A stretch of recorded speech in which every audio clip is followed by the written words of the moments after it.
Assalamualaikum warahmatullahi wabarakatuh. Perkenalkan, nama saya Arman Maulana Saputra, NIM 2024 1010-2026 dari kelas Data Mining B. Di sini saya akan menjelaskan jawaban dari soal-soal yang ada di modul 1 praktikum data mining, yaitu manipulasi array menggunakan API.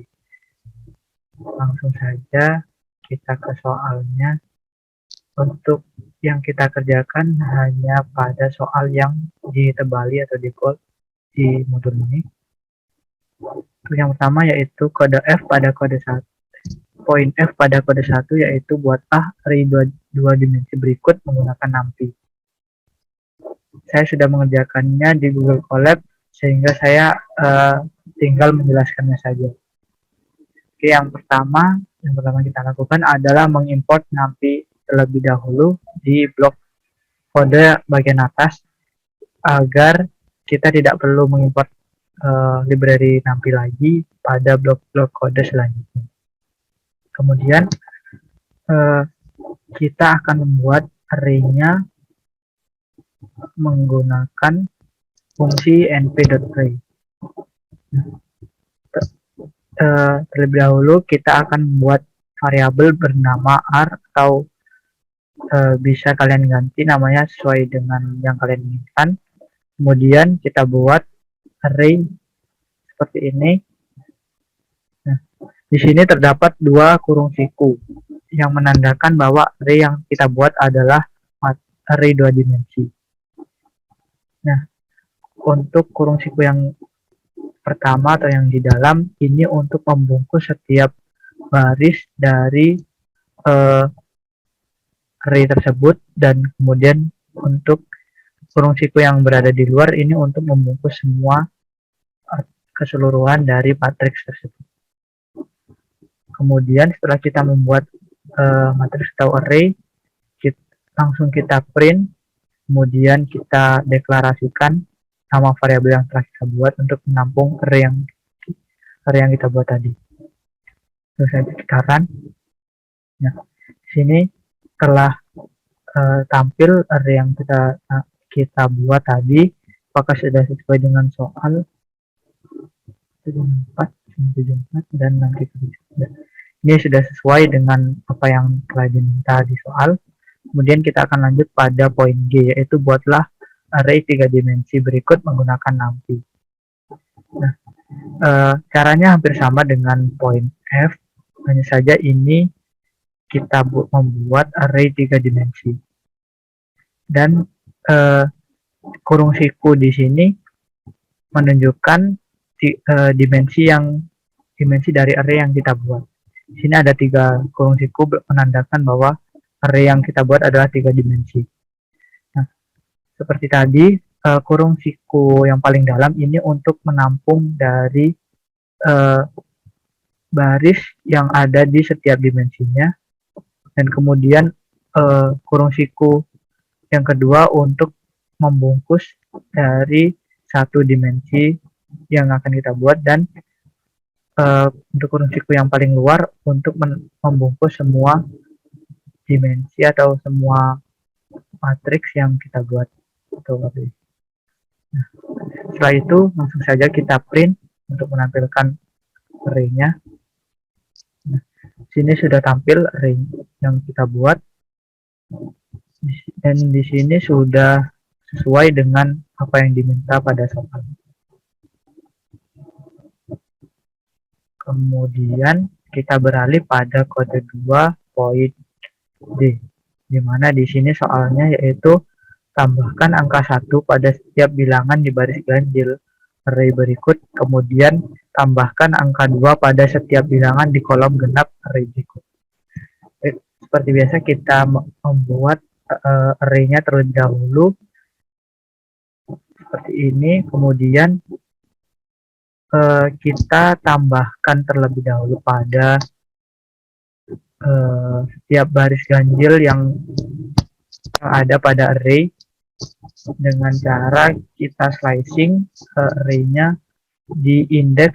Kita panggil terlebih dahulu indeks 1 pada array-nya yang menunjukkan bahwa di indeks 1 terdapat angka 82122. Kemudian kita ambil semua angka-angkanya yang ada di indeks 1, kemudian kita tambahkan dengan angka 1. Dan ini adalah step di mana kita akan menambahkan pada indeks di indeks 3, karena kita telah memanggil indeks 1 kemudian ditambah dengan 2 menjadi indeks 3, di mana indeks 3 adalah 1478. Nah, ini akan ditambah 1 juga pada setiap angkanya. Kita coba run terlebih dahulu untuk melihat hasilnya. Nah, maka di sini untuk baris 8212 akan ditambah dengan 1 menjadi 9323, dan juga baris 1478 menjadi 2589. Kemudian kita akan menambahkan angka 2 pada setiap bilangan di kolom genap array berikut. Berarti ada pada 1, 9, 10, 2, 8 dan 8, 2, 4, 8, 3. Langsung saja kita buat seperti ini. Nah, untuk ini titik 2,0 ini kita ambil dari angka indeks ke 0 dari setiap baris. Misal di sini ada 1 di baris pertama, ada 8 di baris kedua, dan ada 10 di baris ketiga, dan seterusnya. Kemudian kita kasih selisih 2 atau kita loncati 2, maka akan mengambil angka 8, 1, 4, 7, dan 3. Nah, di sini kita akan menambahkan angka-angka tersebut dengan 2. Maka jadinya akan seperti ini. Nah, untuk angka-angka pada dimensi, angka-angka pada indeks 0 dan 2 ini akan ditambahkan dengan angka 2. Seperti 1 akan menjadi 3, 8 akan menjadi 11, 10 akan menjadi 12, dan seterusnya. Oke, setelah itu kita akan beralih pada soal E, di mana kita disuruh untuk membalik sumbu Z pada array 3 dimensi berikut. Oke. Yang pertama, seperti biasa kita membuat terlebih dahulu array-nya seperti ini. Kemudian setelah itu untuk membalik sumbu Z pada array tersebut, kita harus mengsplit atau memecah array yang telah kita buat menjadi 3 bagian. Untuk mempermudah nantinya kita membalik. Kita run terlebih dahulu, tampilan array yang telah kita split akan menjadi seperti ini dan akan menjadi 3 bagian. Bagian pertama, bagian kedua, dan bagian ketiga. Setelah kita pecah menjadi 3 bagian, maka tinggal kita susun ulang agar yang di bawah bisa terletak pada sisi atas array yang kita buat. Di sini ada perintah np.concatenate ini untuk menggabungkan kembali array yang telah kita pisah atau array yang telah kita pecah. Nah, di sini ada array indeks 2, array indeks 1, dan array indeks 0. Ini untuk memanggil pecahan dari array yang telah kita buat. Kita tadi memecah menjadi 3 bagian, artinya di sini ada 3 indeks, yaitu 0, indeks ke-0, indeks ke-1, dan indeks kedua. Tinggal kita balik posisinya menjadi array 2, array 1, dan array 0, maka tampilan array yang kita buat akan terbalik seperti ini. Nah, kemudian kita lanjut pada poin F, yaitu ubahlah array pada soal E menjadi array 2 dimensi berukuran 6 x 6. Ini seperti biasa kita buat terlebih dahulu array-nya, kemudian langsung saja kita buat menjadi array 2 dimensi menggunakan fungsi numpy.reshape. Ini akan otomatis membuat array-nya menjadi 6 ke samping dan 6 ke bawah. Maka kita run saja. Nah, di sini telah menjadi array 2 dimensi. Kemudian untuk poin E yaitu ubahlah matriks kiri menjadi matriks sebelah kanan. Seperti ini. Pertama-tama kita membuat array-nya terlebih dahulu seperti yang ada pada tabel yang kiri. Kemudian kita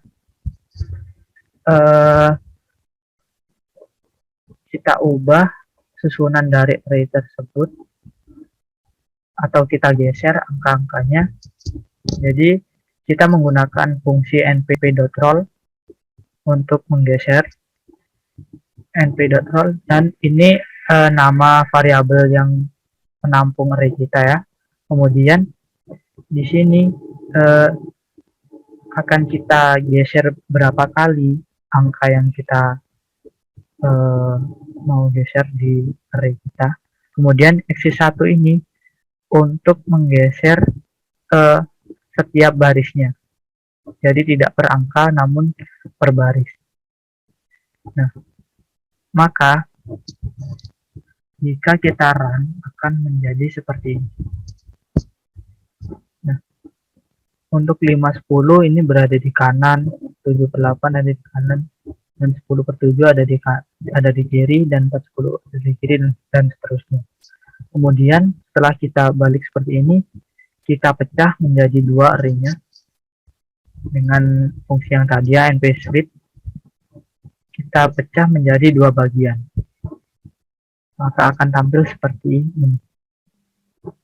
Untuk indeks pertama atau indeks ke-0 ini terdiri dari 10, 7, 5, 10, 4, 10, 7, 8, dan seterusnya. Dan untuk array untuk indeks kedua atau indeks ke-1, indeks 1 terdiri dari 9, 3, 1, 8, 5, 2, 6, 10, dan seterusnya. Kemudian setelah itu kita gabungkan saja secara terbalik agar array kedua atau array indeks 1 berada di atas. Jalankan fungsi. Nah, maka 9318 yang tadinya ada di bawah akan berada di atas, seperti yang ada pada soal ini. Nah, mungkin seperti itu saja video penjelasan dari saya. Atas kurang dan lebihnya saya minta maaf. Wassalamualaikum warahmatullahi wabarakatuh.